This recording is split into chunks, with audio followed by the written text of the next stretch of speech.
सकाळी सकाळी झोपमोड झालेल्या वादळाला असं हळूहळू थोपटून शांत केलं आणि उशीर झाल्यामुळं असं पळत पळत जाऊन हार वगैरे घेऊन आलो.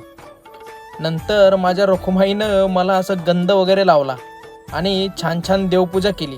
आपल्या रखुमाईकडून तुम्हाला हात जोडून रामकृष्ण हरी बर का. कुठे चालली? देव बाप्पाच्या पाया पडायला. बर बर. हसून दाखव, मग मी तुला चॉकलेट देईल, कॅडबरी देईल, माझ्या बॅगीत आहे. हो हो हा बॅगीत आहे. मग हसून दाखव, हसून दाखव. घरी आल्यावर श्री रामचरितमानस वाचायला घेतलं. जगामध्ये जे मनुष्य एकदा राम म्हणतात ते सुद्धा तरुण जाणारे व तारून नेणारे होत असतात. आणि मित्रांनो, असे कपडे घालून मी उद्या कुठं चाललोय पुढील व्हिडिओमध्ये नक्की पहा. बाकी चालायचंच नाही का.